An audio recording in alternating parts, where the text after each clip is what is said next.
What are you going to do about this astonishing rate of inflation? You're hitting 15%. People are suffering in very tangible ways. We've seen scenes in Accra that we don't usually associate with Ghana at all in the summer, in July. People on the streets challenging the government and actually going so far as to accuse your government of economic mismanagement. There are some things you have to do when you're faced with economic challenges, and it needs to put on the brakes, and it involves austerity.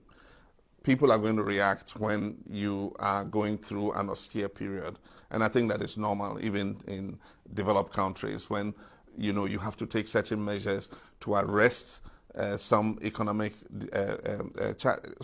challenges.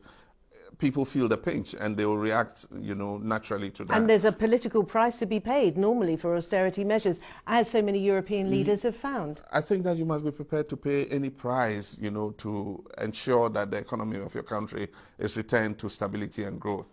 And that is what I've been doing. There are measures that have been difficult to take, but as a leader, I've had to take them in order to protect the economy and ensure that the economy continues to grow and create jobs for young people. The alternative is unacceptable.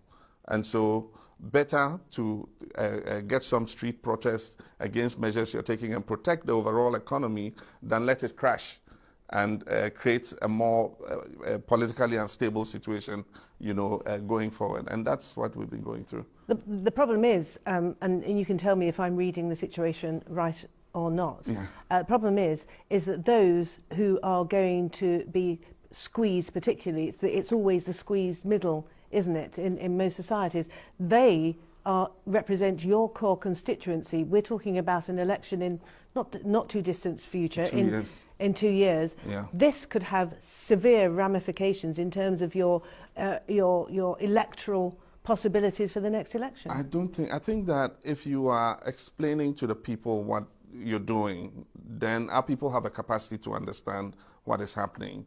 And I do believe that we can get a plug-in, a buy-in from our people. I believe the worst is over. Things should get better. Inflation is predicted to start declining from early next year. And whose prediction is that?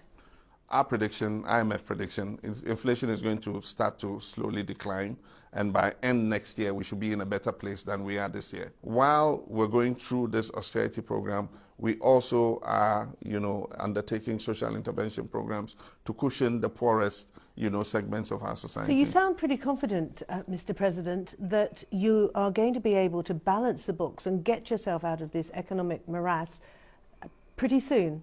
Morass is a strong word. I think we're turning the corner, and 2015 is going to be a pivotal year for us. And I believe that in 2015 we will really turn it around, and Ghanaians will see that the economy is better for it. Can we move on now?